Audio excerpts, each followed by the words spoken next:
KSU നേതാവ് ഗോകുൽ ഗുരുവായൂരിനെ ആക്രമിക്കാൻ ശ്രമം. CCTV ദൃശ്യങ്ങൾ സഹിതം പരാതി നൽകിയിട്ടും പോലീസ് കേസെടുക്കുന്നില്ല എന്നാണ് ആരോപണം.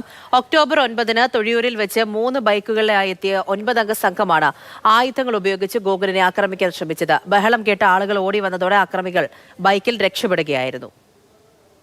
ഗുരുവായൂർ ICA കോളേജിലെ ഇലക്ഷൻ സമാപനത്തിന് ശേഷം ഈ പറയുന്ന രീതിയിൽ SFI പ്രവർത്തകരുടെ ഭാഗത്തു നിന്ന് എനിക്ക് നേരെ ഒരു വധശ്രമം ഉണ്ടാവുകയുണ്ടായി.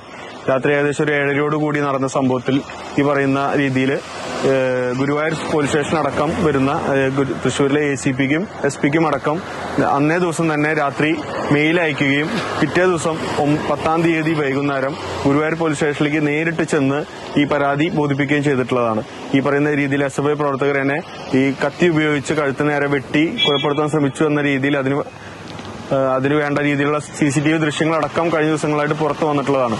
എന്നിട്ട് പോലും ഈ പറയുന്ന രീതിയിലേക്ക് ഈ ഗുരുവായൂരിലെ പോലീസ് സ്റ്റേഷനിലെ പോലീസ് ഉദ്യോഗസ്ഥരുടെ ഭാഗത്തുനിന്ന് അലംഭാവകരമായിട്ടുള്ളൊരു നടപടിയാണ് ഇതുവരെ മുന്നോട്ട് പോയിട്ടുള്ളത്.